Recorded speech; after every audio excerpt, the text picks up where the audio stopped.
அன்பு சொந்தங்களே வணக்கம்.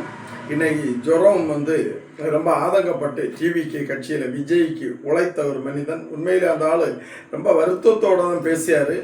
அது ஜெயதேவ் அரசு வழக்கறிஞராக இருக்காங்க. எனவே ரொம்ப நீண்ட காலங்கள் இந்த டிவிக்கு கட்சியில் பணியில் இருந்தவங்களுக்கு இந்த பொறுப்புகள் கிடைக்கலன்னு அவர் ரொம்ப தூரம் நீண்ட ஒரு செய்தியை சொல்லியார். எல்லாமே உண்மைதான். ஆனாலும் நான் ஒரு விவிலியத்தை வேதத்திலாட்டு கொஞ்சம் கொஞ்சம் தெரிந்ததுனால சொல்லி, இயேசு கிறிஸ்து உலகத்திலேயே வேதத்தில் கிறிஸ்தவம் ஏன் இங்கே இருக்குதுன்னு சொன்னால், கையும் களவுமாக ஒரு பெண்மணியை கொஞ்சம் பேர் ஒரு கூட்டம் ஜனங்கள் விரட்டிகிட்டே வராங்க. விரட்டிட்டு வரும்போ அவர் குனிந்து பார்த்து, உங்களில் யார் தவறு செய்யாதவர்கள்னு சொல்லிட்டு நுமுந்து பார்க்காம யாருமே அங்கே இல்லை, ஓடிட்டாங்க. அப்போ எல்லாருமே அதில் குற்றவாளிகள். ஆனாலும் அதில் அவர்கள் நினைத்திருந்தால் அந்த பெண்மணியை கல்லறிந்து கொன்று இருக்கலாம். கீழ்ப்படிந்தார்கள். ஏன் இதை சொல்லேன்னு சொன்னால், அந்த பெண்மணி கிட்ட சொல்லிட்டாரு, இனி எந்த தவறும் செய்யாமல் சொல்லி விட்டுறாரு. அதே போல தான் டிவிக்கு கட்சியினுடைய ஒவ்வொரு தொண்டர்களுக்கும் நீங்கள் அதிகாரத்திலும் ஆட்சியிலும் விஜய் அவர்களை ஏற்றி இருத்தியாச்சு. இந்த அதிகார கூட்டங்கள் இங்கே அரசு பணியாளர்கள் இப்பளும் இருந்து கொண்டு தான் இருக்காங்க. ஏன்னா இப்பளும் அந்த 10% கமிஷனை ஏற்கனவே இன்னைக்கு ஒரு பிடபிள்யூடியினுடைய உயர் அதிகாரி சொல்லியாங்க. அந்த ஒர்க்கு இப்போ 10 கோடி ரூபாய்க்கு ஒர்க் போனோன்னா 11 கோடி ரூபாய்க்கு போட்டு அந்த எம்எல்ஏக்கள் வாங்கி கொண்டு இருந்தாங்க. அது இனி இல்லாமல் ஆக்கணும்னு டிவிக்கு கட்சி முயலுது. அப்போ அது மக்களுடைய வரி பணத்தை மிச்சம் எடுப்பதற்காக இருக்காங்க. அந்த சூழ்நிலையில் இது ஒரு வழக்கறிஞர்கள் விஷயம் ஒரு பரபரப்பாக ஓடுது. எல்லாருமே 20 லட்சம் குடிக்காங்க, 40 லட்சம் குடிக்காங்கன்னெல்லாம் ஒரு பரபரப்பு செய்தி ஓடிக்கொண்டே இருக்கு. இதை ஏன் இதில் சொல்லேன்னா, விஜய் அத்தனை பேருடைய மாண்புமிகு முதலமைச்சர் விஜய் 100 விழுக்காடு உடனடியாக சுத்தம் பண்ண முடியாது. அது இது ஒரு நாடு, தமிழ்நாடு. வரக்கூடிய காலங்களில் அது கரெக்ட் பண்ணுவாங்க. ஆனால் ஜெயதேவை பொறுத்த மட்டும் எனக்கு பல ஆண்டுகளுக்கு முன் அவங்கள பழக்கம் உண்டு.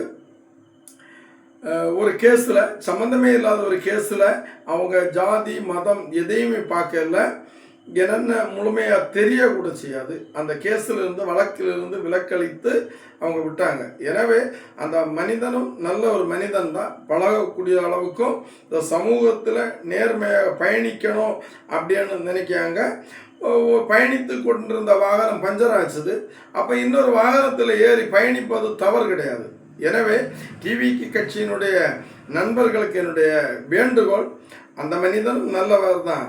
அவர் இன்னி பயணிக்கக்கூடிய சூழ்நிலை எப்படியா இருக்குன்னு கவனிக்க வேண்டியது டிவிக்கு கட்சியினுடைய மேல்மட்ட பொறுப்பாளர்கள்.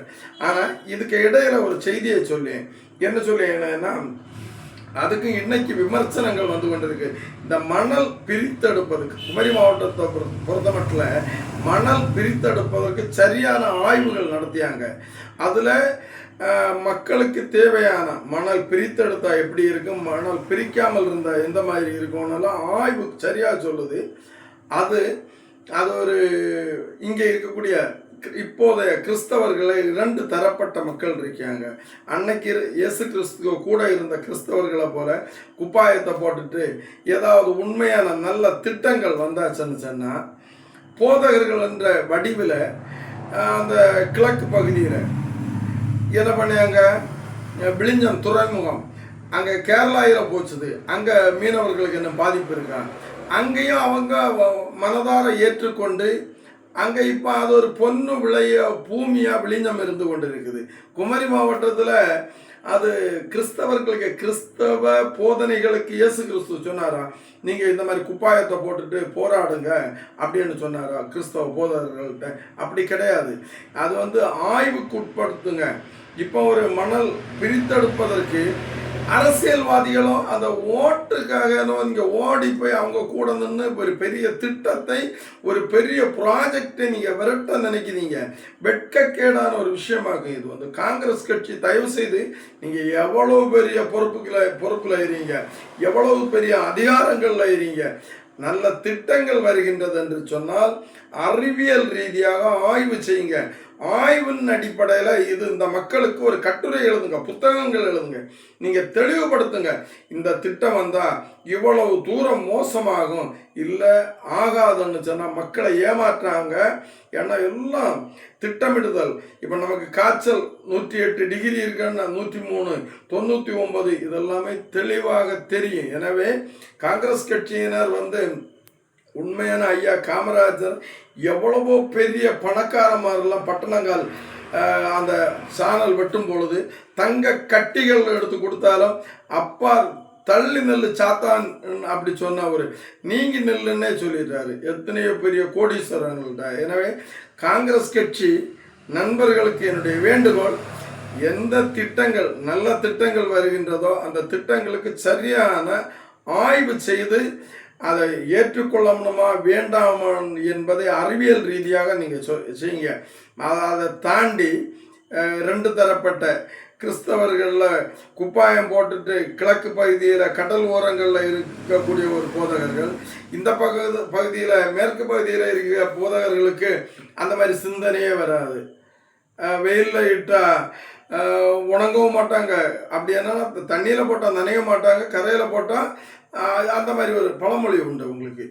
எனவே இந்த போதகர்களுக்கு ஒன்றுமே தெரியாது. இவங்க குப்பாயம் போட மாட்டாங்க. இங்கே இருக்கக்கூடியவங்க தொழிற்சாலையும் வராது. இந்த கன்னியாகுமரி மாவட்டம் வளர்ச்சி பெருக வேண்டிய ஒரு மாவட்டம், தொழிற்சாலையும் வராது, விமானமும் வராது. மணலாலையில் குந்திட்டு நின்று போராடி கொண்டு அவங்க இருப்பாங்க. இவன் பார்த்துட்டு ஜாலியாக ஜம்மன்னு இருந்து கொண்டே இருப்பான். இது போதகர்களுக்கு சொல்லியது. இயேசு கிறிஸ்து உங்கள்கிட்ட போதனைகளை மக்களுக்கு போதிப்பதற்கு, போதனையை சொல்லுவதற்கு தான் சொல்லியிருக்காங்க. இல்லை அடிமைத்தனம், ஏதோ ஒரு திட்டமிடுதல் மக்கள் பார்த்துட்டே இருக்காங்க. எஜுகேஷன் நிறைந்த ஒரு மாவட்டமாக இருக்குது. எனவே சரியான கட்டுரை மூலமாக எழுத்துப்பூர்வமாக அது விளக்கம் கொடுத்து போராடுங்கள் மக்கள் பிரதிநிதிகள் என்று சொல்லி இதில் ரொம்ப விழிப்புணர்வுடன் இருங்க. நல்ல ஒரு அரசாட்சி இருக்குது தமிழகத்தில். டிவிக்கு கட்சி நல்லா பண்ணுது, காங்கிரஸ் கட்சி கூட்டணியில் இருக்குது. ஞானமாக பயணிங்க. ஏன்னா நான் எபனேசர் இதை பேசிகிட்டு இருக்கேன்னா காங்கிரஸ் கட்சியினுடைய விவசாய அணியினுடைய மாவட்ட தலைவராக இருக்கேன். நீங்கள் காங்கிரஸ் கட்சியில் விவசாய அணியை அங்கீகரித்தீர்களான்னு கேட்டால் தேர்தல் நேரத்தில் எல்லாம் கண்டு கொள்ளவே மாட்டீங்க. நீங்கள் அங்கீகாரம் இல்லாதன்னு சொல்லக்கூடிய ஒரு கட்சி தான் காங்கிரஸ் கட்சி. எத்தனை வழக்குகளை நாங்கள் சந்தித்தவங்க இருந்தாலும் காங்கிரஸ் கட்சி, ராகுல் காந்தி, அன்னை இந்திரா காந்தி, நேரு, மகாத்மா காந்தி, அந்த ஒரு சித்தாந்தத்தோடு நாங்கள் தொடர்ந்து இருந்து கொண்டே இருக்கின்றோம் என்பதையும் இந்த குமரி மாவட்ட மக்களுக்கு தெரிவித்துக் கொள்கின்றோம். ஞானமாக பயணிங்க. தொடர்ந்து அடுத்த வீடியோவில் வந்துட்டே இருக்கேன். நன்றி, வணக்கம்.